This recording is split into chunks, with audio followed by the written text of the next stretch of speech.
मंडी के महाविद्यालय परिसर में एबीवीपी संघ के कार्यकर्ताओं द्वारा जमकर नारेबाजी की।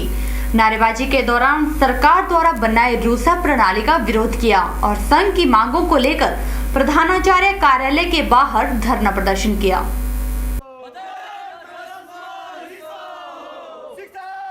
वल्लभ महाविद्यालय मंडी में एबीवीपी संघ के कार्यकर्ताओं द्वारा धरना प्रदर्शन किया गया।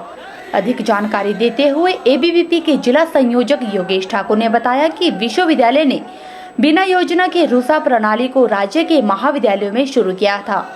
उन्होंने बताया कि एबीवीपी संघ यह मांग करता है कि प्रदेश में पूरी तरह से रूसा प्रणाली शुरू की जाए या फिर इस रूसा प्रणाली को पूरी तरह से खत्म किया जाए। उन्होंने बताया कि हाल ही में बीकॉम का परिणाम घोषित हुआ है और विश्वविद्यालय द्वारा असफल छात्रों के लिए सुपर गोल्ड का चांस दिया हुआ है, लेकिन विश्वविद्यालय द्वारा सुपर गोल्ड की फीस 300 से 5,000 रुपए कर दी है।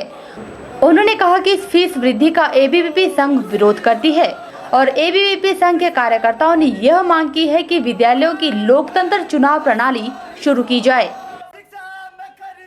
आज विद्यार्थी परिषद की मंडी इकाई ने मंडी महाविद्यालय में धरना विद्यार्थी परिषद का विरोध ये है कि विद्यार्थी परिषद चाहती है कि यूनिवर्सिटी प्रशासन द्वारा बिना प्लानिंग के, बिना योजना के पूरे हिमाचल के सभी कॉलेजों में एक चॉइस बेस्ड क्रेडिट सिस्टम जो आपने इम्प्लीमेंट किया, जिसकी बिना योजना के ना आपके पास अभी तक फंड है, ना आपके पास इंफ्रास्ट्रक्चर है, ना आपके पास टीचर हैं। आपने बिना प्लानिंग के रूसा को इस प्रदेश में इम्प्लीमेंट कर दिया। अभी तक रूसा सुचारू रूप से इस प्रदेश में नहीं आया है। विद्यार्थी परिषद इस चीज़ का विरोध करती है कि जल्द से जल्द या तो इस रूसा में कोई ना कोई अमेंडमेंट की जाए या तो इस रूसा नामक की बीमारी को ख़त्म किया जाए। विद्यार्थी परिषद की दूसरी मांग है कि फीस वृद्धि। हिमाचल प्रदेश विश्वविद्यालय ने एक अनिश्चित आज हिमाचल में एक साधारण परिवार का बच्चा भी पढ़ता है, एक अमीर से अमीर घर परिवार का बच्चा भी पढ़ता है, लेकिन जो एक साधारण परिवार से संबंध रखने वाला बच्चा है आज वो अपने पेपर तक इस हिमाचल प्रदेश विश्वविद्यालय के अंदर आने वाले पेपर नहीं भर सकता।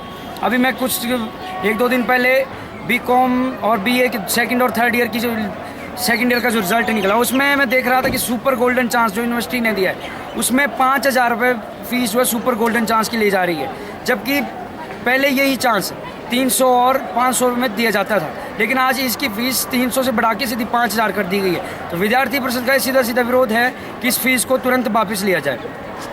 विद्यार्थी परिषद का तीसरा मुद्दा है कि सीएससी चुनावों की बहाली। एक जो लोकतंत्र की मजबूत आवाज़ होती थी छात्र और एडमिनिस्ट्रेशन के बीच में, जो एक हमारे पुल का काम करता था हमारा संबंध, उसको आपने तोड़ दिया। किस प्रकार से आज हिमाचल प्रदेश विश्वविद्यालय के अंदर पढ़ने वाले छात्रों का मनोबल बढ़ेगा, किस प्रकार से उनका विकास होगा, इस विकास को रोकने के लिए जो लोकतंत्र के लिए काम करते थे, जो एक सीएससी इलेक्शन किया करते थे, आपने उस लड़ी को तोड़ दिया। आज ये लड़ी टूट के लोकतंत्र की आवाज़ को ख़त्म कर रही है। तो विद्यार्थी परिषद चाहती है कि आने वाले जो अभी का सेशन है, इस सेशन में सीएससी चुनाव तुरंत बहाल किए जाएँ। अगर हम ये सीएससी इलेक्शन बहाल नहीं किए जाते हैं तो विद्यार्थी परिषद आने वाले समय में एक उग्र आंदोलन को पूरे प्रदेश भर में जन्म देगी, जिसकी जिम्मेवारी स्वयं प्रदेश सरकार और प्रदेश विश्वविद्यालय की होगी। योगेश ठाकुर ने कहा कि हिमाचल सरकार के बजट का 10वां हिस्सा शिक्षा में खर्च किया जाए तो पूरे हिमाचल के इंफ्रास्ट्रक्चर को सुधारा जा सकता है। आज प्रदेश विश्वविद्यालय के पास जो एक हिमाचल प्रदेश का जो बजट है, उस बजट का 10वां हिस्सा शिक्षा में खर्च होना चाहिए। शिक्षा में खर्च होने के लिए जो इंफ्रास्ट्रक्चर है उसको बढ़ाया जाए।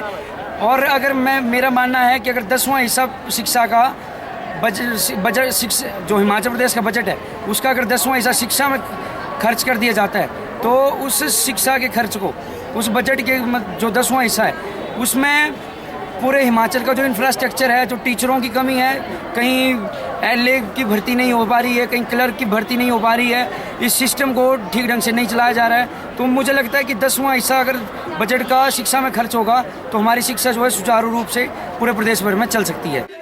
कैमरा पर्सन युगल के साथ ब्यूरो रिपोर्ट के चैनल मंडी।